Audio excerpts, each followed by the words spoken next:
Sa Barangay 123 sa Tondo naman, sumiklab ang isa pang sunog sa Maynila. At may unang balita live si James Agustin. James! Iga, nakataas pa rin sa Task Force Charlie yung sunog na sumiklab sa isang residential area. Dito po yan sa Tondo, Maynila. Mabilis na kumalat ang apoy sa magkakadikit na bahay. Mag-alas 2 sa madaling araw kanina nang ginisi ng malaking sunog ang mga residente ng Barangay 123. Sa laki ng apoy, mabilis na inakyat ng Bureau of Fire Protection ang ikalimang alarma. Pumesto ang mga fire truck sa Mel Lopez Boulevard. Ang ibang bumbero umakyat sa bubong ng mga bahay para malapit ang makapagbuga ng tubig.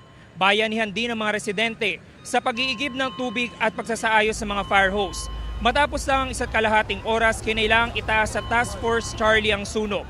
Nasa 35 fire trucks ang kailangang rumisponde. Lalo pa kasing lumaki ang apoy at kumalat pa ito. Kanya-kanya ng salba ng mga gamit ng mga residenteng nasunugan.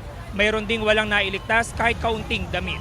Samantala, nabiso sa mga kapuso natin na daraan po dito sa Mel Lopez Boulevard. Hindi pa rin po nadaraanan ng mga motorista yung northbound lane mula doon sa kanto ng Moriones hanggang doon sa sumunod na kanto dahil dito pa rin nakapwesto yung mga fire truck na rumisponde dito sa sunog. At yung ilang mga pamilya na naapektuhan ng sunog ay nandito pa rin sa gilid ng kalsada. Natabayan pa po natin karagdagang detalye mula sa BFP kaugnay doon sa sunog na nangyari dito sa Barangay 123 sa Tondo, Maynila. Yan muna yung latest mula rito sa Maynila. Ako po si James Agustin para sa GMA Integrated News.